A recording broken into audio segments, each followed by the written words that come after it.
Hello student, मैं सुरभि लेके आई हूँ फिजिक्स सेकंड सेमेस्टर के फिजिक्स सेकंड की क्लास। और मैंने फर्स्ट चैप्टर को पूरा ही एक वीडियो में कन्वर्ट कर दिया है ताकि आपको एग्जाम के पॉइंट ऑफ व्यू से सारे ही इंपॉर्टेंट क्वेश्चन मिल पाएँ। ठीक है, और इसमें मोस्टली ज़्यादा से ज़्यादा क्वेश्चन सारे एग्जाम के पॉइंट ऑफ व्यू से सभी मोस्ट इंपॉर्टेंट क्वेश्चन हैं। ठीक है, तो अगर चैनल नए हैं तो चैनल्स को सब्सक्राइब कर लीजिएगा और वीडियोस को लाइक कर दीजिएगा। चलिए चलते हैं लेसन नंबर फर्स्ट पे। हमारा फर्स्ट लेसन है तरंगति और तरंगति तथा उसके अनुप्रयोग। ठीक है, फर्स्ट क्वेश्चन है प्रगामी तरंग क्या होती है। ठीक है, किसी माध्यम में एक स्थान पर उत्पन्न विक्षोभ के लगातार व किसी नियत वेग से चलने की प्रगामी तरंग कहते हैं। चलने को हम क्या कहते हैं? प्रगामी तरंग कहते हैं। मतलब कि एक ही स्थान पर उत्पन्न विक्षोभ, मतलब एक ही स्थान है उस पर बार बार विक्षोभ उत्पन्न हो रहा है, मतलब हलचल, या फिर कह सकते हैं हम कि हलचल हो रहा है, या तो कह सकते हैं जैसे आपको कोई शांत जल है उसमें हम कोई पत्थर वगैरह मारते हैं तो वो बार बार वहाँ पे क्या करता है? विक्षोभ करता है। तो यही क्या होता है, उसमें जो ये तरंगें उत्पन्न होती हैं वो प्रगामी तरंगें कहलाती हैं।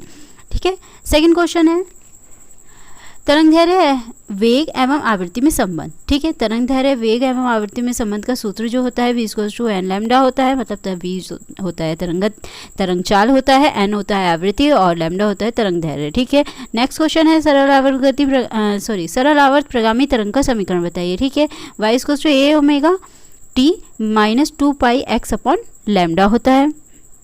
ठीक है, चलिए चलते हैं नेक्स्ट क्वेश्चन पे।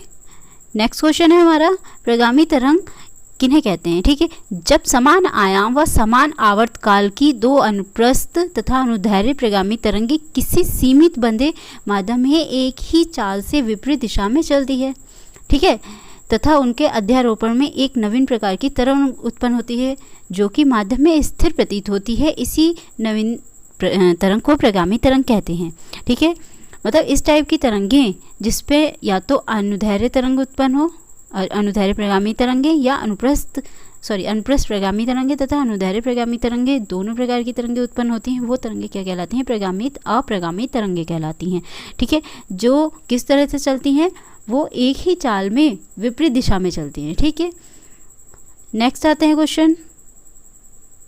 नेक्स्ट क्वेश्चन है ध्वनि तरंगों की आवृत्ति की परास के अनुसार उनकी कितनी श्रेणियां होती हैं। ठीक है, परास के अनुसार इनकी 3 श्रेणियां होती हैं। ठीक है, श्रव्य तरंगे, अश्रव्य तरंगे, पराश्रव्य तरंगे। ठीक है, जो श्रव्य तरंगे होती हैं वो 20 हर्ट्ज से लेकर 20,000 हर्ट्ज तक की होती है, और अश्रव्य तरंगे जो होती हैं 20,000 हर्ट्ज से कम की होती हैं। ठीक है, और पराश्रव्य तरंगे जो होती हैं 20,000 हर्ट्ज से ऊपर की तरंगे कहलाती हैं। ठीक है, नेक्स्ट क्वेश्चन आता है पराश्रव्य तरंगों के अनुप्रयोग, मतलब उनके क्या क्या अनुप्रयोग होते हैं।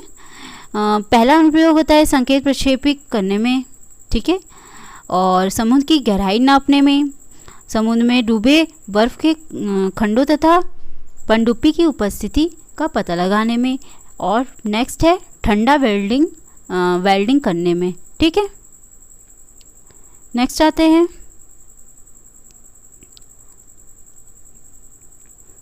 सरल आवर्त गति के समीकरण। y a ओमेगा t होता है तथा x a cos theta t होता है। ठीक है, दो सरल प्रगामी तरंग होती हैं, x एक्सिस में ये होती है और y एक्सिस में ये होती है और x एक्सिस में ये होती हैं। ठीक है, नेक्स्ट क्वेश्चन आता है अनुनाद किसे कहते हैं। ठीक है, ऐसे प्रणोदित कंपन को जिनमें किसी वस्तु पर आरोपित बल की आवृत्ति उसकी अपनी स्वयं आवृत्ति के बराबर हो जाती है। मतलब जो हम उस पर बल आरोपित कर रहे हैं उसकी आवृत्ति तथा वो जो उस वस्तु की स्वयं की जो आवृत्ति होती है, ये दोनों आवृत्तियाँ जो है बराबर हो जाती हैं, तो कंपन का आयाम अत्यधिक हो जाता है, तो वो क्या कहलाता है? अनुनादी कंपन कहलाता है। ठीक है, और इस घटना को हम अनुनाद कहते हैं। ठीक है, नेक्स्ट क्वेश्चन आता है ध्वनि की तीव्रता को समझाइए। ठीक है, ध्वनि की तीव्रता, ध्वनि क्षेत्र के किसी बिंदु पर ध्वनि क्षेत्र की तीव्रता, मतलब ध्वनि क्षेत्र के किसी बिंदु पर ध्वनि क्षेत्र की तीव्रता उस बिंदु के चारों ओर ध्वनि तरंगों के संचरण की दिशा के लंबवत खींचे गए एकांक क्षेत्रफल में गुजरने वाले औसत दर के बराबर होती है। ऊर्जा की औसत दर के बराबर होती है, मतलब जो भी ऊर्जा उत्पन्न हो रही है ठीक है, उसके दर के बराबर होती है। ठीक है, उसको उसका मात्रक जो होता है जूल पर सेकंड मीटर स्क्वायर होता है, या फिर बोल सकते हैं वॉट पर मीटर स्क्वायर होता है। ठीक है, नेक्स्ट आते हैं संगीतिकी ध्वनि के अभिलक्षण लिखिए। ठीक है, संगीतिकी ध्वनि के अभिलक्षण जो होते हैं, फर्स्ट लक्षण है तीव्रता,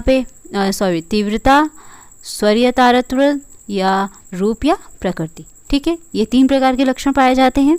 नेक्स्ट क्वेश्चन आता है ध्वनि की प्रबलता में से क्या समझते हैं। ठीक है, ध्वनि का वह गुण जिसके कारण कोई ध्वनि धीमी या कोई ध्वनि तेज सुनाई देती है, वो उसकी क्या कहलाती है, प्रबलता। मतलब कि हम जब बोलते हैं, अगर हम तेजी से या कम धीरे से बोलते हैं, जिसके कारण वो तेज और कम सुनाई देती है, वो उसकी प्रबलता कहलाती है। ठीक है, ध्वनि का स्वर या तारतम्य क्या होता है, मतलब पिट्स।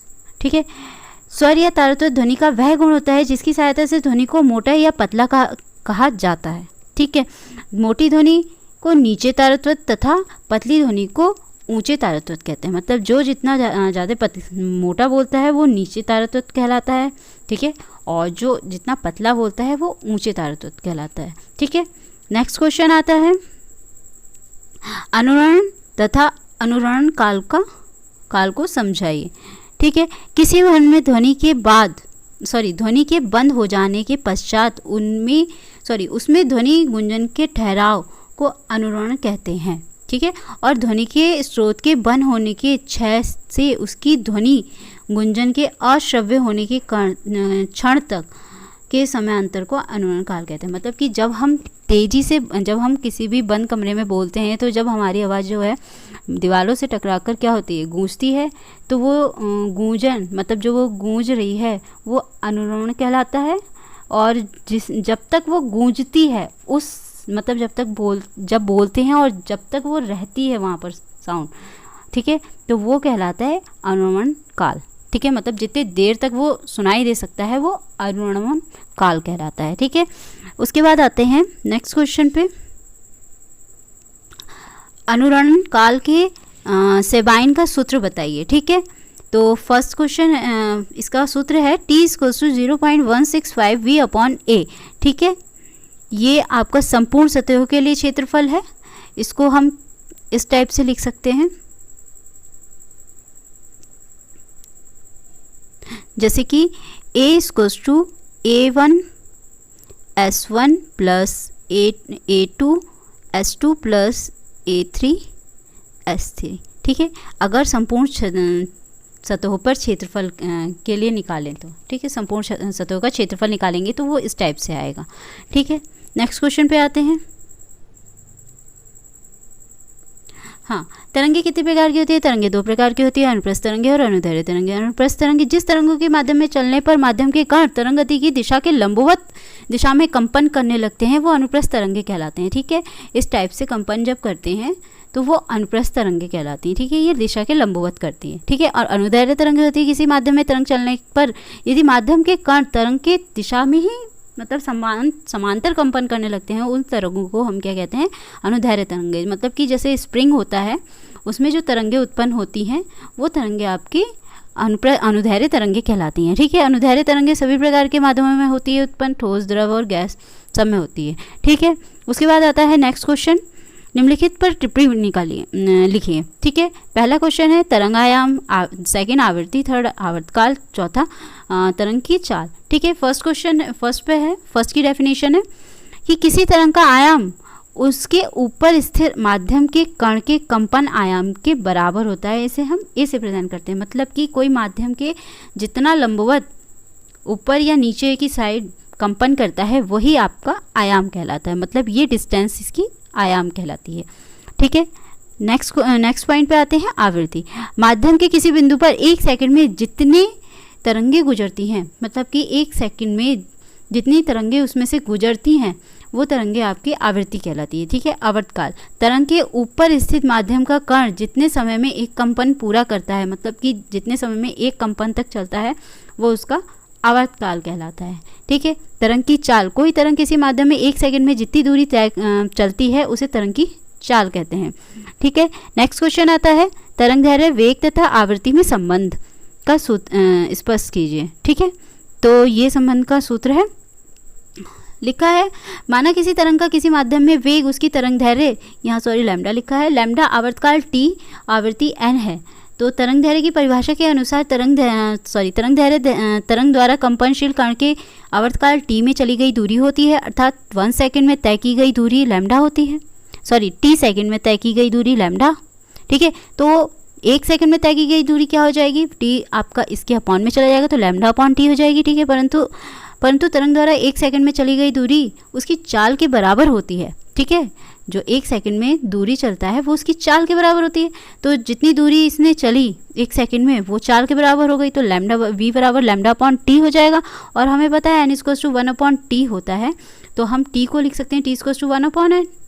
ठीक है, तो इसके अकॉर्डिंग अगर हम t की वैल्यू रखें, ठीक है, यहाँ पर, तो क्या हो जाएगा v equals to N lambda. तो इससे ये तरंग चाल और तरंग वेग और आवृत्ति में संबंध आ जाएगा, तरंग दैर्घ्य और आवृत्ति और चाल में। ठीक है, तो v होता है तरंग चाल, n होता है आवृत्ति और लैम्डा होता है तरंग दैर्घ्य। अब आते हैं नेक्स्ट क्वेश्चन पे, अप्रगामी तरंगे क्या होती हैं। ठीक है, अप्रगामी तरंगे जब समान आयाम व समान आवर्तकाल कि 2 अनुप्रस्थ या अनुदैर्घ्य प्रगामी तरंगे किसी सीमित बद्धे माध्यम में एक ही चाल से विपरीत दिशाएं चलती हैं, तब उनके अध्यारोपण से एक नवीन प्रकार की तरंग उत्पन्न होती है जो कि माध्यम में इससे प्रतीत होती है, नवीन अप्रगामी तरंगे कहलाती हैं। ये इससे पहले भी टॉपिक आ चुका है। ठीक है, तो सेम है। इसमें इसकी विशेषताएं हैं। इसमें फर्स्ट विशेषता है, अप्रगामी तरंगे माध्यम में आगे नहीं चलती हैं बल्कि अपने ही स्थान पर रहती हैं। ठीक है, जैसे इस टाइप से कोई रस्सी बांधें तो वो अपने ही स्थान पर क्या होगा, कंपन करेगी। ठीक है, सेकंड पॉइंट है, किसी समय पर नोट के एक ओर के कणों की कला दूसरे ओर के कणों की कला के विपरीत हो जाती है। हाँ, एक इधर सीधे है तो इधर की साइड ऊपर नीचे कंपन करती रहेगी। ठीक है, थर्ड पॉइंट आता है, एक आवर्तकाल में माध्यम में सभी कण अपनी साम्य स्थिति के से 2 बार गुजरता है। ठीक है, इस टाइप से। ठीक है, नेक्स्ट आता है पराश्रव्य तरंग किसे कहते हैं। ठीक है, उन अनुदैर्घ्य यांत्रिक तरंगों को जिनकी आवृत्ति श्रव्य तरंगों की उच्चतम आवृत्ति मतलब 20,000 कंपन पर सेकंड से अधिक हो, पराश्रव्य तरंगें कहलाती हैं। ठीक है, पराश्रव्य तरंगों की आवृत्ति 500 मेगा साइकिल प्रति सेकंड तक होती है। ठीक है, उसकी आवृत्ति कितनी होती है, 500 मेगा साइकिलिंग प्रति सेकंड या पर सेकंड बोल सकते हैं। ठीक है, इसका उदाहरण है जैसे कुछ जानवर जैसे कुत्ता वगैरह पराश्रव्य तरंगों को सुन सकते हैं। ठीक है, और सेकंड पॉइंट है, पराश्रव्य तरंगों को चमगादड़ उड़ते समय पैदा करती है। ठीक है, नेक्स्ट आता है पराश्रव्य तरंगों के गुण लिखिए। ठीक है, पराश्रव्य तरंगों के भौतिक गुण, पहला भौतिक गुण है पराश्रव्य ध्वनि का तरंग दैर्घ्य बहुत छोटा होने के कारण गैस तथा द्रव की मात्रा बहुत थोड़ी होने पर भी उनके ध्वनि वेग नापा जा सकता है। मतलब कि ये जो तरंग दैर्घ्य है बहुत छोटा होने के कारण गैस या द्रव की मात्रा बहुत थोड़ी होने पर भी उनको नापा जा सकता है। ठीक है, क्योंकि ये बहुत ही ज़्यादा छोटी होती है। ठीक है, द्रवों के ध्वनि वेग के मन से उनका रुद्रोष्म आयतन प्रत्यास्थता गुणांक Ka निकलता है। ठीक है, मतलब रुद्रोष्म आयतन से हम प्रत्यास्थता गुणांक Ka निकाल सकते हैं, मतलब ये इसका सिंबल है प्रत्यास्थता गुणांक का। ठीक है, बहुत से ठोसों का योग मापांक y और दृढ़ता गुणांक h सामान्य विधि से नहीं ज्ञात किया जा सकता, उनमें पराश्रव्य ध्वनि के वेग से ज्ञात कर लेते हैं। मतलब उसमें हमें किसकी जरूरत पड़ेगी, पराश्रव्य ध्वनि की। अब आते हैं हम केमिकल मतलब रासायनिक गुण पर। ठीक है,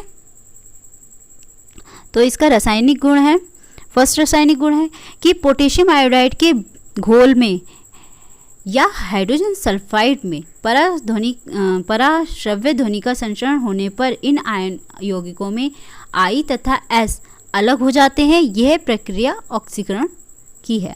ठीक है, जब भी कोई भी आयन अपने यौगिकों में टूट जाता है या कोई भी विलयन अपने अपने यौगिकों में अलग हो जाता है, वो क्या कहलाता है, ऑक्सीकरण प्रक्रिया कहलाती है। ठीक है, इसके विपरीत पराश्रव्य ध्वनि से क्रिया होती है जिसे लघुकरण कहते हैं। जैसे सल्फ्यूरिक क्लोराइड तथा मर्क्यूरिक क्लोराइड में बदलना, मतलब मर्क्यूरिक क्लोराइड का मर्क्यूरस क्लोराइड में चेंज। ठीक है, ये आपका क्या कहलाता है, लघुकरण। ठीक है, नेक्स्ट आता है रबर और प्लास्टिक के अणु बहुत ही बड़े बड़े होते हैं।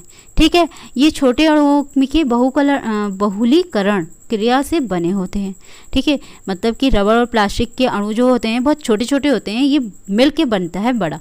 ठीक है, तो ये छोटे छोटे अणुओं से बहुलीकरण क्रिया करके बने होते हैं। ये क्रिया पराश्रव्य ध्वनि से बड़ी सरल होती है। ठीक है, मतलब कि इसे पराश्रव्य ध्वनि के द्वारा आसानी से इसको बनाया जा सकता है, मतलब करा जा सकता है। ठीक है, उसके बाद आता है नेक्स्ट पॉइंट। नेक्स्ट क्वेश्चन आता है आवर्त गति में ऊर्जा संरक्षण को समझाइए। ठीक है, सरल आवर्त गति करते हुए किसी वस्तु की किसी भी स्थिति में ऊर्जा उत्पन्न निहित रहती है। मतलब कह रहा है कि सरल आवर्त गति करती वस्तु की किसी भी स्थिति में, मतलब कि वो किसी भी स्थिति में हो, उसमें ऊर्जा निहित होती है, मतलब उसमें ऊर्जा रहती है। तो गति के दौरान एक प्रकार की ऊर्जा में, मतलब कि यहाँ लिखा है दूसरे प्रकार की ऊर्जा में रूपांतरण होता रहता है। ठीक है, तो परंतु कंपनशील वस्तु की कुल ऊर्जा प्रत्येक स्थिति में एक समान नियत रहती है। ठीक है, मतलब कि कुल ऊर्जा तो नियत ही रहेगी, पर यह है कि एक दूसरे के संपर्क में आने पर ऊर्जा का आदान प्रदान होता रहता है। पर अगर हम इन दोनों ऊर्जा को जोड़ेंगे तो ऊर्जा जो होगी वो एक नियत ही आएगी। कंपनशील कण की किनारों की स्थिति हमने ए मान ली। आर में ए तथा आर में गतिज ऊर्जा शून्य तथा स्थितिज ऊर्जा अधिक होती है। मतलब माना कि गतिज ऊर्जा वहाँ पे शून्य है और स्थिति जो होती है वो चेंज हो जाती है, इसलिए वहाँ पर स्थितिज ऊर्जा क्या हो जाती है, बढ़ जाती है। तो इसके कारण कुल ऊर्जा क्या हो जाएगी, E = 0 + ½ ma² ओमेगा स्क्वायर।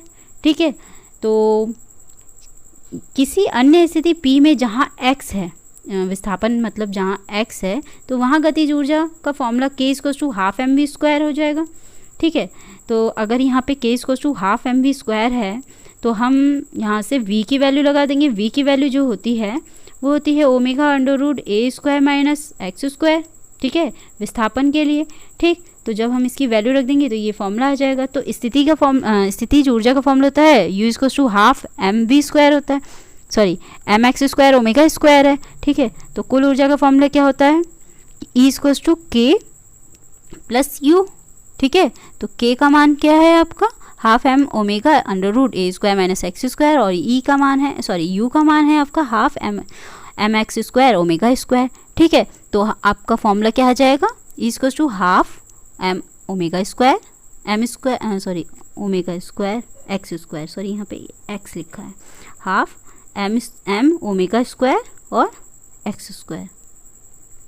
नहीं, x से x कैंसिल आउट हो जाएगा, तो ये बचेगा आपका a²। ठीक है, ये हमारा फॉर्मूला आएगा ½ m ओमेगा² a²। ठीक है, ये हमारा कुल ऊर्जा का फॉर्मूला है। ठीक है, कह रहा है कि इस प्रकार कंपन करती हुई वस्तु प्रत्येक स्थिति में कुल ऊर्जा का संरक्षण होता है। ठीक, नेक्स्ट क्वेश्चन पे आते हैं। नेक्स्ट क्वेश्चन है किसी वायु स्तंभ में अनुनाद को समझाइए। ठीक है, किसी प्रकार की प्रणोदित कंपन को जिनमें किसी वस्तु पर आरोपित बल की आवृत्ति उसकी अपनी आवृत्ति के बराबर हो जाने पर कंपन का आयाम अत्यधिक हो जाता है। मतलब कि जो उसकी खुद की आवृत्ति है और जो उस पर बाह्य आरोपित बल है उसकी आवृत्ति अगर दोनों बराबर हो जाते हैं तो वो क्या कहलाता है, वायुस्तंभ में अनुनाद, क्या हो जाता है, वहाँ क्रिया क्या होती है, वो अनुनादित कंपन कहलाती है और वो घटना जो होती है अनुनाद कहलाती है। ये इससे पहले भी क्वेश्चन मैंने अभी समझाया था, ये बहुत मोस्ट इंपॉर्टेंट क्वेश्चन है। ठीक है, नेक्स्ट क्वेश्चन पे आते हैं। ध्वनि की तीव्रता मात्रक का तथा सूत्र बताइए। लिखा है किसी बिंदु पर ध्वनि क्षेत्र के मान की माप करने के लिए हम जिस राशि का उपयोग करते हैं, ठीक है, वह उसकी क्या कहलाती है, ध्वनि तीव्रता कहलाती है। ठीक है, तो MKS पद्धति में ध्वनि तीव्रता का मात्रक जो होता है जूल पर मीटर स्क्वायर होता है, जूल पर मीटर स्क्वायर सेकंड होता है। ठीक है, और ध्वनि तीव्रता ध्वनि तरंगों की प्रति एकांक क्षेत्रफल में औसत ध्वनि शक्ति के बराबर होती है। किसी बिंदु पर ध्वनि तरंग की तीव्रता का सूत्र जो होता है वो ये होता है I = 2π² n² a² ठीक है, नेक्स्ट क्वेश्चन, ये यहाँ पर जो है ए होता है आवृत्ति होता है, सॉरी एन होता है आवृत्ति, ए होता है आयाम, और तरंग वेग आपका यहाँ पे v होगा, और p होगा रो, जो सॉरी ये रो है, रो होगा आपका माध्यम का घनत्व। ठीक है, नेक्स्ट क्वेश्चन पे आता है संगीतिकी ध्वनि और कोलाहल में अंतर स्पष्ट कीजिए। ठीक है, संगीतिकी ध्वनि, इस श्रेणी में वे ध्वनियाँ आती हैं जो कान से ग्रहण किए जाने पर कान पर मधुर और सुखदायी प्रभाव उत्पन्न करती है। ठीक है, ये ध्वनि किसी वस्तु के लगातार आवर्त कंपन से उत्पन्न होती है। मतलब कि हम जो भी ध्वनि सुनते हैं और उसके कारण हमें सुख मतलब अच्छा सा अनुभव होता है, वो ध्वनियाँ क्या कहलाती हैं, वो संगीतिकी ध्वनि कहलाती है। इसके अंतर्गत जो एग्जाम्पल है वो है त्वरित, सोनोमीटर, वायलिन, पियानो आदि संगीतिकी यंत्रों द्वारा उत्पन्न ध्वनियाँ संगीतिकी ध्वनि के उदाहरण हो गए। ठीक है, और जो ये कोलाहल होता है मतलब कि जैसे बातचीत और संगीतिकी ध्वनि के अतिरिक्त शेष ध्वनियाँ कोलाहल में कहलाती हैं। ठीक है, मतलब जो जितनी भी ये संगीतिकी ध्वनि के अलावा जितनी भी ध्वनियाँ होती हैं, मतलब जो आपके कानों को मतलब एक प्रकार से इरिटेट सी करती है, इरिटेट। ठीक है, तो इस प्रकार की ध्वनियाँ क्या कहलाती हैं, कोलाहल कहलाती है। इस प्रकार की ध्वनि में कोई नियमित कंपन नहीं होता है।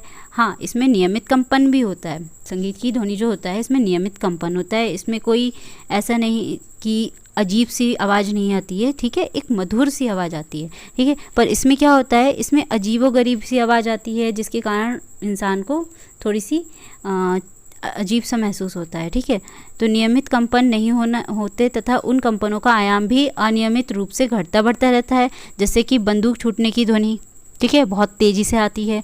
हथौड़ा पीटने की ध्वनि, वो भी बहुत तेज़ी से आती है। पेड़ की पत्तियों के खड़खड़ाने की ध्वनि, ठीक है, तथा बाजार में भिन्न भिन्न प्रकार की ध्वनियों का मिश्रण इत्यादि कोलाहल का उदाहरण होता है। ठीक है, नेक्स्ट क्वेश्चन पे आते हैं।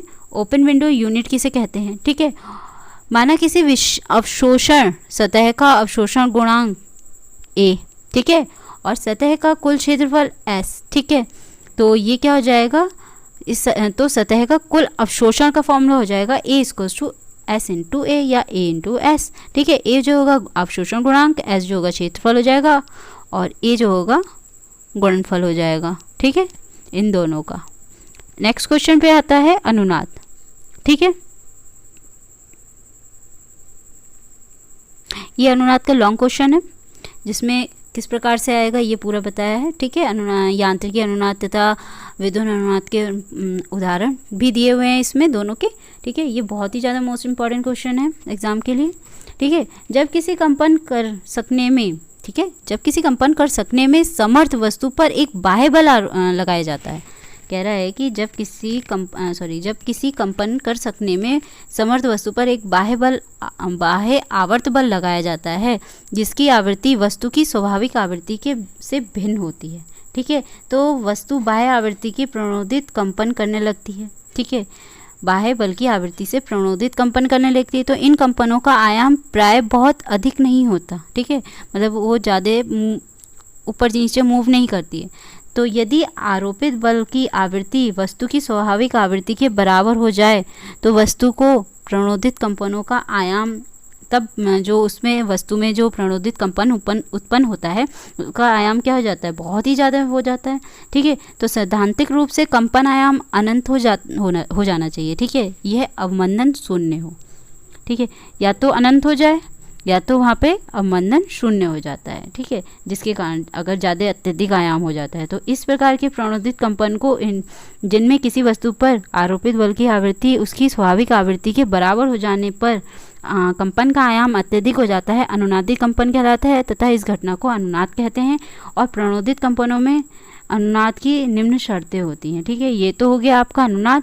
ठीक है, अनुनादी कंपन, और ये है आपका प्रणोदित कंपन या कंपनों की शर्तें। ठीक है, कंपनशील वस्तु या चलित की आवृत्ति, आरोपित बल या चालक की आवृत्ति I।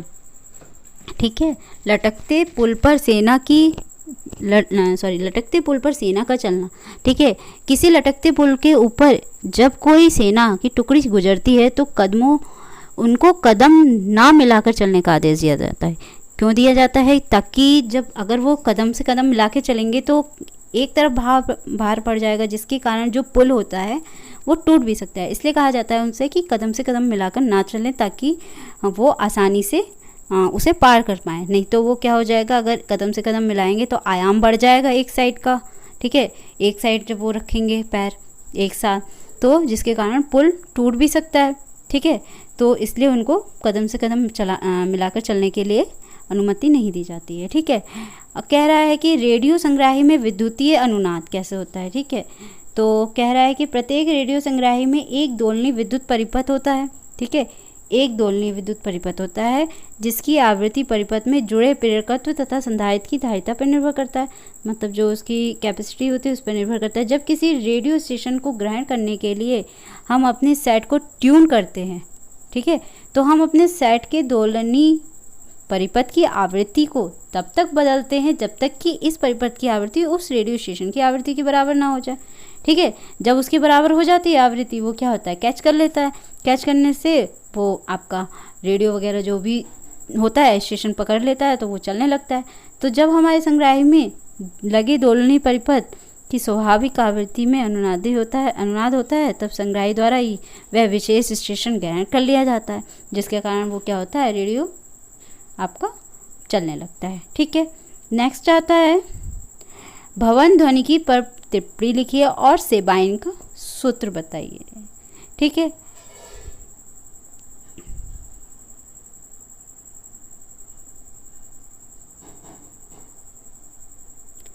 ठीक है, तो ये है अनुरणन, ठीक है, अनुरणन, ठीक है, अनुरण काल भवनों का एक मुख्य गुण है, ठीक है। मान लो कि एक भवन स्रोत खुले स्थान में है, ठीक है, तो उसमें कुछ दूर खड़ा श्रोता उसकी ध्वनि को केवल एक ही बार सुनेगा, ठीक है, कुछ दूरी पर होगा तो एक ही बार सुनेगा। इसके अतिरिक्त यदि ध्वनि स्रोत किसी बंद स्थान पर में ध्वनि करता है, मतलब आप खुले स्थान पे बोलेंगे तो आपको ध्वनि सिर्फ एक ही बार सुनाई देगी, ठीक है। और अगर आप किसी भी बंद कमरे में बोलते हैं तो भवन में कहीं भी बैठा हुआ श्रोता उसकी ध्वनि को कुछ समय बराबर सुनता रहता है, ठीक है। मतलब वो ध्वनि जो होती है वो दीवारों से टकराकर वापस आती रहती है, जिसके कारण वो थोड़ी देर तक सुनाई देती रहती है, ठीक है। क्योंकि ध्वनि तरंगे भवन की दीवारों, फर्श तथा छत के एक के बाद एक करके अनेकों बार परिवर्तित होकर श्रोता तक पहुंचती रहती है। क्योंकि कुछ परिवर्तनों में ध्वनि तरंगों की ऊर्जा पूर्ण रूप से नष्ट हो जाती है और फिर भवन में ध्वनि नहीं सुनाई देती है, ठीक है। कह रहा है ना कि पूर्ण रूप से जब नष्ट हो जाती है, जब बहुत देर तक टकराती रहती है, जब टकराने के बाद जब वो पूर्ण रूप से नष्ट हो जाती है तब आपको सुनाई देना वो बंद कर देती है, ठीक है। नहीं तो जब तक सुनाई देती रहे जब तक कि वो टकराती रहती है, ठीक है। तो इससे स्पष्ट हो जाएगी सदा भवन में बैठा हुआ श्रोता कुछ समय तक ध्वनि स्रोत के बंद होने के पश्चात भी ध्वनि को बराबर सुन सकता है। मतलब कि आप किसी बंद कमरे में बोलेंगे तो थोड़ी देर तक आपको ध्वनि सुनाई देती रहेगी, ठीक है। बट अगर आप खुले स्थान पर बोलेंगे तो वही ध्वनि आपको दोबारा नहीं सुनाई देगी, ठीक है। किसी भवन में ध्वनि श्रोता के बंद हो जाने के पश्चात उनकी ध्वनि गूंजन के ठहराव को अनुरणन कहते हैं, ठीक है। और ध्वनि श्रोता के बंद होने के क्षण को उसकी ध्वनि के अश्रव्य होने के क्षण तक समयांतर को अनुरणन काल कहते हैं, ठीक है। मतलब कि जब तक वो ध्वनि सुनाई देती है उस समय तक की टाइम को हम उसको अनुरणन काल कहते हैं, ठीक है। नेक्स्ट आता है अब इसके प्रभाव बताए गए हैं कि अनुरणन काल का भवन ध्वनि पर क्या प्रभाव बताइए, ठीक है। ये अनुभव किया जा सकता है कि किसी भवन में संगीत या भाषण को स्पष्ट रूप से सुनने के लिए अनुरणन काल अधिक नहीं होना चाहिए, ठीक है। क्योंकि अनुरणन काल अधिक होगा तो वो भवन में बहुत देर तक टकरा के सुनाई देती रहेगी, तो ठीक है। यदि भवन का अनुरणन काल अधिक होता है तो पहले शब्द की गूंजन समाप्त नहीं होगी कि दूसरे शब्द की ध्वनि अधिक हो जाएगी, ठीक है, और इस कारण ध्वनि स्पष्ट सुनाई नहीं पड़ेगी, ठीक है। तो यदि भवन की दीवारें ध्वनि का शोषण कर लेती हैं और अनुरणन काल बहुत कम है तो गुंजन ना तो होने के कारण मतलब ना तो होगा और ध्वनि की प्रबलता भी कम हो जाएगी और संगीत या भाषणकर्ता को ऐसे भवन में अधिक जोर से बोलना भी नहीं पड़ेगा। नहीं तो अगर वो पहली वाली ध्वनि टकरा कर बार बार आती रहेगी तो जब दोबारा जब कोई भी बोलेगा भाषण वगैरह या जो भी कुछ, तो वो क्या होगा, वो मिक्स हो जाएगी, जिसके कारण वो क्लियरली सुनाई नहीं देगी, ना समझ में आएगी। ठीक है, अतः संगीतकार की इस दृष्टि से भवन का अनुरण काल अधिक होना चाहिए, जिससे उसे बोलने में आसानी रहे और संगीत के स्पष्ट सुनाई देने के लिए भवन का अनुरण काल कम से कम होना चाहिए, जिससे स्पष्ट है कि भवनों के निर्माण में अनुरण काल का अध्ययन एक महत्वपूर्ण तत्व है। मतलब कि ध्वनि में ऐसा श्रोता ऐसी चीज़ लगानी चाहिए जिससे कि ध्वनि को वो क्या कर ले, अपने अंदर एब्जॉर्ब कर ले। ठीक है, ताकि वो गूंज ना पाए। ठीक है, अब कह रहा है कि सेबाइन का सूत्र, अनुरण काल के लिए सेबाइन का सूत्र। ठीक है, अमेरिकन प्रोफेसर W.C. सेबाइन पहले व्यक्ति थे जिन्होंने भवन ध्वनि की विज्ञान पर महत्वपूर्ण कार्य किया। ठीक है, आकार के भवनों के लिए, ठीक है, अलग मतलब विभिन्न आकार के भवनों के लिए उन्होंने पता लगाया कि किसी भवन का अनुरण काल भवन के आयतन की सीधा समानुपाती होता है। मतलब जो उसका काल होता है वो आयतन के अनुपाती होता है तथा विभिन्न सतहों पर संपूर्ण अवशोषण के व्युत्क्रमानुपाती होता है। ठीक है, तो कह रहा है कि अपने प्रयोगों द्वारा उन्होंने स्थापित किया है कि भवन का प्रमाणिक अनुरण काल जो होगा T=0.165 V/A हो जाएगा। ठीक है, यही इसका सेबाइन का सूत्र है। नेक्स्ट क्वेश्चन पे आते हैं, अनुरणन काल क्या है। ठीक है, इसे ध्वनिकी में किस प्रकार नियंत्रित किया जाता है और सविस्तार बताइए। ठीक है, कह रहा है कि प्रमाणिक अनुरणन काल वह समय है जिसमें ध्वनि की तीव्रता 106 गुना उच्च प्रारंभिक मान से न्यूनतम श्रव्य मान तक घटता है। मतलब सबसे ज़्यादा कितने तक आता है, 1056, मतलब 106 गुना उच्च प्रारंभिक मान, मतलब प्रारंभिक मान से 106 गुना अधिक तक तीव्रता होती है इसकी। ठीक है, तो हम देखते हैं कि किसी भवन में अनुरणन काल उसकी विभिन्न सतहों से लगातार परिवर्तन के कारण होता रहता है, मतलब वो बार बार बदलता रहता है। ठीक है, क्योंकि प्रत्येक भवन में कुछ ध्वनि ऊर्जा का शोषण होता है, मतलब कि ऊर्जा को मतलब ऊर्जा को वहाँ पर अवशोषित कर लेता है, जिसके कारण यदि भवन में दीवारें ऊर्जा का पूर्ण शोषण कर लेती हैं तो ध्वनि का परावर्तन नहीं होता है, जिसके कारण जो ध्वनि होती है वो भवन में क्या होती है, गूंजती नहीं है। ठीक है, तो हम वहाँ के क्या लगाते हैं, शोषण लगाते हैं, मतलब ऐसी चीज़ लगाते हैं जिसके कारण ध्वनि को जो क्या करे, ध्वनि की ऊर्जा को वो अवशोषित कर ले।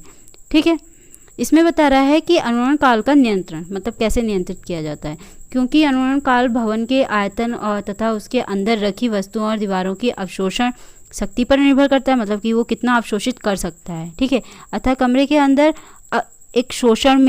अक्षोषण में निम्न विधियों के द्वारा वृद्धि कर इसे कम किया जा सकता है, जिसके कारण क्या होता है, हमें आवाज़ गूंजती हुई नहीं सुनाई देगी। जैसे खुली खिड़कियों तथा रोशनदानों द्वारा, ठीक है, दीवारों का परिक्षेत्र तथा नक्शे आदि टांग कर, लंबे तथा मोटे पर्दे प्रयोग करके, ठीक है, फर्श पर कारपेट या मोटा कपड़ा बिछाकर, जिसके कारण क्या होगा, हमें वो ध्वनि सुनाई नहीं देगी।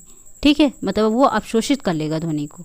ठीक है, और नेक्स्ट है दीवारों पर अवशोषित पदार्थों को प्लास्टर करने से। ठीक है, और नेक्स्ट है अधिक श्रोताओं के होने से, और नेक्स्ट है सभी फर्नीचर कपड़े आदि से मढ़ा हुआ होना चाहिए। सभी मतलब जो भी फर्नीचर वगैरह रखे हों उस पर कपड़े वगैरह डले भी होने चाहिए, नहीं तो या तो फिर उसका कवर होना चाहिए। ठीक है, तो नेक्स्ट क्वेश्चन है, मुक्त एवं अवमंदित कंपनों से आप क्या समझते हैं। ठीक है, मुक्त कंपन, ठीक है, एक कंपन कर सकने में समर्थ वस्तु को, मतलब एक कंपन करने में समर्थ वस्तु को अपनी साम्य स्थिति से जितना भी विस्थापित करके छोड़ देने पर वह निश्चित आवृत्ति से कंपन करने लगती है, तो वस्तु के कंपन की आवृत्ति उसके आकार तथा प्रत्यास्था आदि निजी गुणों पर निर्भर करती है तथा इसको वस्तु की स्वाभाविक आवृत्ति कहते हैं। मतलब कि कोई भी वस्तु है उसको हमने कुछ दूरी पर ले जाके छोड़ दिया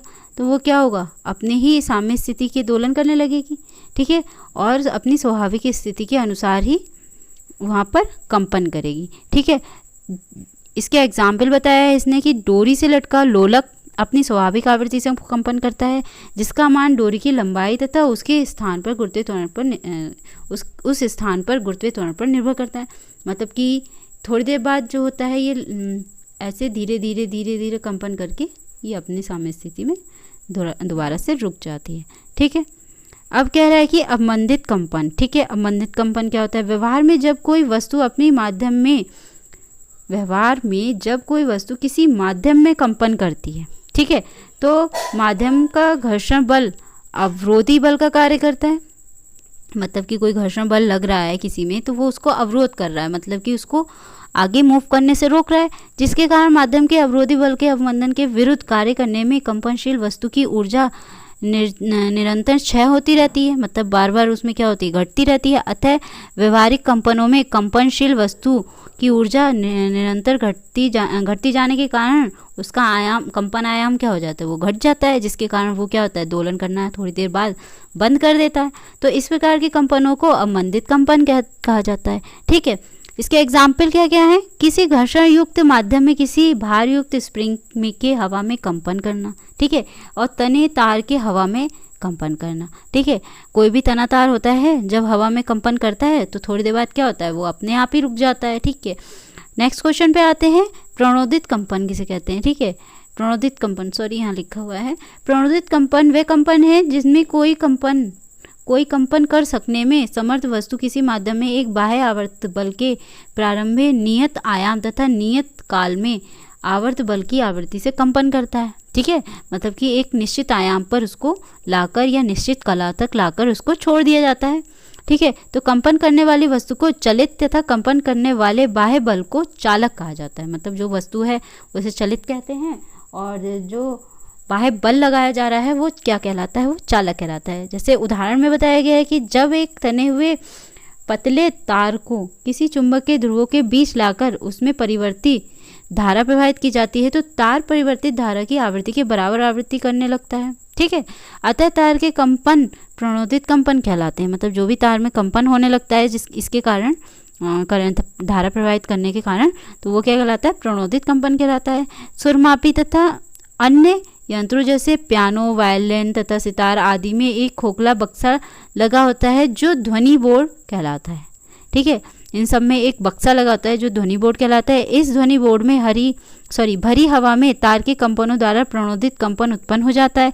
तो इस प्रकार की ध्वनि की तीव्रता बढ़ जाती है। ठीक है, मतलब कि जो ये ध्वनि बोर्ड लगा होता है उसमें बोर्ड में भरी हवा के तार में कंपन होने लगते हैं। जब मतलब उसमें जो हवा भर जाती है जिसके फिर जब कंपन होते हैं तार में, तो जिसके कारण वो ध्वनि की तीव्रता वहाँ बढ़ जाती है, जिसके कारण वो आपको तेज सुनाई देती है। ठीक है, नेक्स्ट क्वेश्चन पे आते हैं। सरल आवर्त गति करते वस्तु की ऊर्जा का व्यंजक ज्ञात कीजिए। ठीक है, जब किसी सरल आवर्त गति कर सकने में समर्थ वस्तु को अपनी साम्य स्थिति के विपरीत किया जाता है, मतलब जिस स्थिति में है उसकी साम्य स्थिति के विपरीत कर दिया जाता है, तो प्रत्यानयन बल के विरुद्ध कार्य करना पड़ता है। अतः कार्य वस्तु में स्थिति ऊर्जा के रूप में संचित हो जाता है। मतलब कि उसकी स्थिति चेंज हो जाती है। तो वस्तु की स्थिति ऊर्जा एवं गतिज ऊर्जा के योग को वस्तु की कुल ऊर्जा कहा जाता है। ठीक है, तो वस्तु की स्थिति ऊर्जा क्या होगी? माना वस्तु का द्रव्यमान m है और वस्तु या कण सरल आवर्त गति कर रही है। ठीक है, तो तथा किसी क्षण t समय में उसका साम्य विस्थापन कितना हो रहा है? y हो रहा है। तो फॉर्मूला क्या हो जाएगा? y = a sin omega t। ठीक है, अगर हम इसका डिफ्रेंशिएशन करते हैं तो ये क्या हो जाएगा? t के रेस्पेक्ट में डिफ्रेंशिएशन करेंगे तो dy/dt हो जाएगा। ठीक है, सॉरी एक मिनट, हाँ, जब हम इसका डिफ्रेंशिएशन करेंगे तो ये हो जाएगा t के रेस्पेक्ट में dy/dt। और हमें पता है कि साइन ओमेगा टी का फॉर्मूला डिफ्रेंशिएशन क्या होता है? Cos omega T.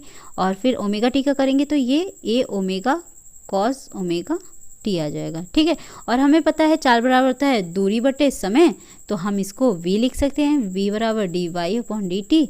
तो जिसके कारण ये हो जाएगा v = dy/dt = a omega cos omega T. ठीक, अगर हम इसका दोबारा से डिफ्रेंशिएशन कर दें, मतलब कि v = a omega cos omega T का दोबारा से डिफ्रेंशिएशन कर दें तो वो हो जाएगा -a omega square sine omega T. और हमें पता है कि अल्फा बराबर होता है dv/dt। ठीक है, ठीक, तो त्वरण होता है अल्फा यहाँ पर, ठीक है। तो त्वरण बराबर होता है वेग बटे समय, ठीक है। तो ये फॉर्मूला हो जाएगा इसके बराबर, और हमें पता है y इक्वल्स टू क्या है, a साइन ओमेगा टी, तो a साइन ओमेगा टी का मान y हो जाएगा, तो ये हो जाएगा -5 ओमेगा स्क्वायर। तो f इक्वल्स टू होता है ma, मतलब कि m अल्फ़ा, तो अल्फ़ा की वैल्यू आपकी आ गई है माइनस ओमेगा टी, तो ये फॉर्मूला हो जाएगा f का, ठीक है। कह रहा है कि माना कण में विस्थापन y के आगे अनंत तक सूक्ष्म विस्थापन कितना हो रहा है, dy हो रहा है, ठीक है। जब dy हो रहा है तो D omega equals to minus F D Y होगा, ठीक है। और f का मान आपको पता है माइनस ओमेगा स्क्वायर y है, ठीक है। तो ये ऑलरेडी माइनस है, माइनस माइनस ये प्लस हो जाएगा, और हम इसका क्या करेंगे, ओमेगा निकालेंगे, सॉरी कार्य जब निकालेंगे तो ये क्या हो जाएगा, ये इसके रेस्पेक्ट में इंटीग्रेशन कर लेगा, ठीक है। और इसकी लिमिट लगा लेगा 0 टू y, क्योंकि y तक विस्थापन हो रहा है, ठीक है। और जब इसका इंटीग्रेशन करेंगे y का तो वाई स्क्वायर अपॉन 2 हो जाएगा, जिसके कारण ये फॉर्मूला बन जाएगा half m omega square Y square हो जाएगा, ठीक है। और ये जो कार्य होता है ऊर्जा के रूप में संचित हो जाता है, तो W बराबर U हो जाएगा, जिसके कारण ये हो जाएगा half m omega square Y square हो जाएगा, ठीक है। उसके बाद आते हैं गतिज ऊर्जा पे। गतिज ऊर्जा का फॉर्मूला क्या होता है, के वाई, मतलब y के लिए हो रहा है तो K Y equals to half M V square होता है, ठीक है। और v का मान क्या था, half m omega square a square minus Y square, ठीक है। और हमें पता है कुल ऊर्जा होता है इक्वल्स टू u प्लस के, ठीक है। तो u प्लस के के कारण हम इसकी दोनों वैल्यू रख देंगे, तो half m omega square Y square plus half m omega square a square minus Y square हो जाएगा, जिसके कारण जब हम इसको ओपन करेंगे तो ये y वाली सीरीज y से कैंसिल आउट हो जाएगी, बचेगा half m omega square a square बचेगा, ठीक है। और हमें पता है इसका फॉर्मूला क्या होता है, omega equals to 2 pi n, ठीक है। तो ओमेगा की वैल्यू रख देंगे यहाँ पे, जिसके कारण ये क्या हो जाएगा 1/2 m 4 pi square n square a square, और 2 से ये 2 कैंसिल आउट हो जाएगा, जिसके कारण ये फॉर्मूला बन जाएगा 2 pi square m n square a square, ठीक है। ये हमारा फॉर्मूला हो जाएगा, ठीक है। नेक्स्ट क्वेश्चन पे आते हैं। सिद्ध कीजिए कि स्प्रिंग की सरल आवर्त गति सिद्ध कीजिए स्प्रिंग की गति सरल आवर्त गति होती है तथा इसका आवर्तकाल ज्ञात कीजिए, ठीक है। जब स्प्रिंग साम्य स्थिति में है तो बंधे पिंड का विस्थापन कितना होगा, x बराबर 0 होगा। जब साम्य स्थिति मतलब जब कोई वस्तु साम्य अवस्था में या रुकी हुई है तो वहाँ हमेशा विस्थापन क्या होगा, 0 होगा, वहाँ कोई विस्थापन ही नहीं हुआ होगा। तथा पिंड पर कार्य करने वाले प्रत्यानयन बल F का मान भी 0 हो जाएगा, ठीक है। जब स्प्रिंग संपीड़न की अवस्था में है तो इससे बंधे पिंड का विस्थापन -x हो जाएगा, ठीक है। स्प्रिंग अपनी प्रत्यास्थता के कारण पिंड पर एक प्रत्यानयन बल आरोपित कर लेता है, तो F इक्वल्स टू क्या हो जाता है, K माइनस एक्स, ठीक है। मतलब जो ये दूरी है x तो माइनस एक्स है तो माइनस हो जाएगा, तो फॉर्मूला हो जाएगा F इक्वल्स टू माइनस के एक्स, ठीक है। जब स्प्रिंग विरल की अवस्था में है तो माना पिंड का विस्थापन +x है, ठीक है। तो इस दशा में स्प्रिंग द्वारा पिंड पर लगाया गया प्रत्यानयन बल क्या हो जाएगा, -F होगा, ठीक है। प्रत्यानयन बल क्या हो जाएगा, -F, ठीक है। जिसके कारण D इक्वल्स टू F/m हो जाएगा, ठीक है, क्योंकि F इक्वल्स टू ma होता है, ठीक है। और यहाँ पर D आपका विस्थापन है तो यहाँ पर D हो जाएगा, ठीक। अब कह रहा है कि F का मान समीकरण 1 में रख लीजिए, ठीक है। समीकरण 1 कहाँ है, समीकरण F की ये रहा 1, ठीक है। तो हमने क्या किया, F का मान इसमें रख लिया, ठीक है। अब alpha equals to K/m x हो जाएगा, ठीक है। तो हम क्या कर सकते हैं, K/m दिए गए स्प्रिंग के लिए मान होता है, ठीक है, जिसको हम क्या कर सकते हैं, प्रोपोर्शनल लगा सकते हैं, क्योंकि ये एक नियतांक होता है, ठीक है। अतः पिंड के गति सरल आवर्त गति कहलाती है, ठीक है, ठीक। इसके लिए फॉर्मूला क्या है, T इक्वल्स टू 2 पाई √ विस्थापन बटे त्वरण, ठीक है। तो जो कि ये आपका कांस्टेंट बनता है, और ये बन जाता है समीकरण 2 से T equals to 2 pi √ m/k, यही आवर्तकाल का सूत्र है। नेक्स्ट आते हैं,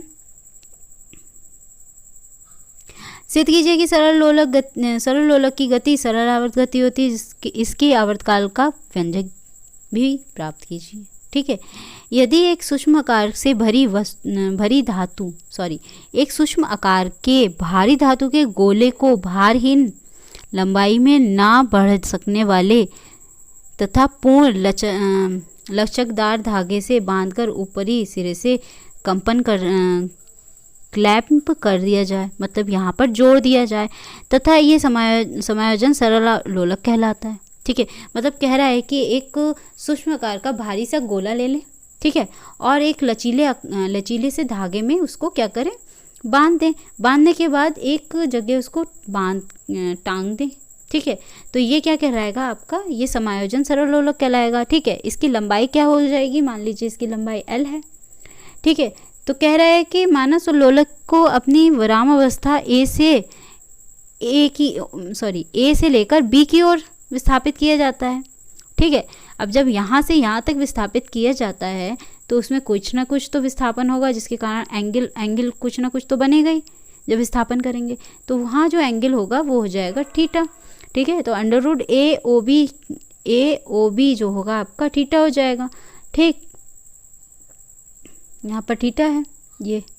ठीक, तो हम थीटा इसको क्या लिख सकते हैं, x/L लिख सकते हैं। x आपका क्या है, ये विस्थापन है।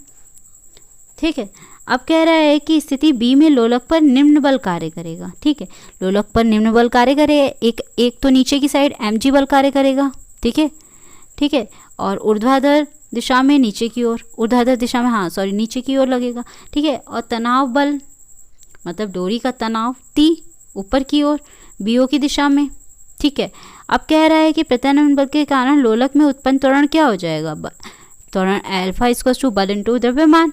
और आपको पता है बल नीचे की ओर लग रहा है और नीचे की ओर अपोजिट डायरेक्शन में किधर की साइड लग रहा है, mg साइन थीटा की ओर लग रहा है। मतलब इसको दो पार्ट में डिवाइड करेंगे, एक mg कॉस थीटा और एक mg साइन थीटा। तो ये लोलक जो होगा आपका चलेगा तो इस दिशा में आएगा। ठीक है, जिसके कारण ये क्या हो जाएगा, mg साइन थीटा। ठीक है, तो हमारा बल क्या हो जाएगा, mg साइन थीटा, और द्रव्यमान आपका m हो जाएगा। ठीक है, तो हम m से हम क्या करेंगे, कैंसिल आउट कर देंगे। ठीक है, तो अल्फा इक्वल्स टू क्या हो जाएगा, -g साइन ओमेगा t। ठीक है, कह रहा है कि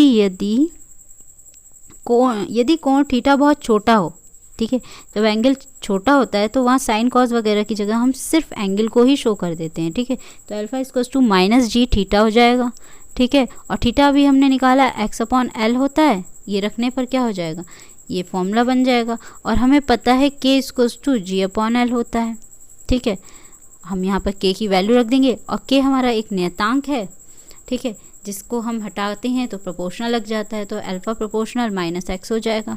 ठीक है, तो सिद्ध होता है कि कम विस्थापन के लिए सरल लोलक की गति सरल आवर्त गति कहलाती है, जिसके कारण प्रूफ बन जाएगा t इक्वल्स टू 2π/ओमेगा इक्वल्स टू 2π अंडर विस्थापन पर त्वरण।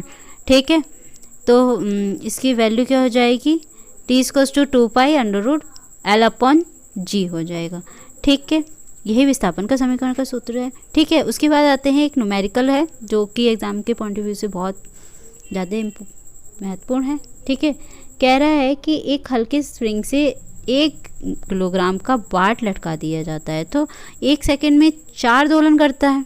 ठीक है, तो उसी स्प्रिंग से 4 किलोग्राम का बाट लटकाने पर वह प्रति सेकंड कितने दोलन करेगा। ठीक है, हमें पता है कि t इक्वल्स टू 2π/m/k होता है, और k जो होता है स्प्रिंग का नियतांक होता है। ठीक है, अगर मान लीजिए पहले स्प्रिंग के लिए t1 इक्वल्स टू 2π/m1/k ले लें, और t2 के लिए मतलब दूसरे समय के लिए 2π/m2/k ले लें। ठीक है, तो इसके कारण अगर हम इसमें से अंडर रूट हटाएंगे तो दोनों स्क्वायर कर देंगे दोनों ओर, तो इससे क्या हो जाएगा, t1 square equals to 4π² m1/k, और इधर भी अगर मान लीजिए स्क्वायर कर लेते हैं बोथ साइड, तो t2 square equals to 4π² m2/k। अगर हम दोनों ही वैल्यू को डिवाइड कर दें तो क्या हो जाएगा, 4π से 4π कैंसिल, k से k कैंसिल हो जाएगा, तो आपका क्या हो जाएगा, m1/t1 square equals to m2/t2 square हो जाएगा। ठीक है, प्रश्नानुसार कह रहा है यहाँ पर कि m1 जो है वो आपका 1 किलोग्राम है। ठीक है, और आपका m2 जो है 4 किलोग्राम है। ठीक है, और t1 क्या है आपका 1/4, और t2 निकालना है। ठीक, तो हम इसकी वैल्यू यहाँ पर पुट कर देते हैं। पुट करने पर क्या होगा आपका, t T2 निकल जाएगा यहाँ से, ठीक है, ये वाली वैल्यू, ठीक, कैसे रखेंगे, m1 हो जाएगा 1/T1 की वैल्यू हो जाएगी 1/4 इसका whole square equals to m2 क्या है आपका 4 ये हो जाएगा आपका T2 स्क्वायर, ठीक है, ये आपका ऊपर जाएगा, ऊपर जाने के बाद 4×4 = 16 इक्वल्स टू 4/T2 स्क्वायर हो जाएगा। ये आप क्रॉस मल्टीप्लाई कर देते हैं तो T2 square equals to 4/16 4×16 equals to 1/4, तो T2 स्क्वायर की वैल्यू 1/4 है, इसका मतलब T2 की वैल्यू 1/2 आ जाएगी, ठीक। तो इसका मतलब क्या होगा, प्रति सेकंड कितने दोलन होंगे, 2, ठीक है।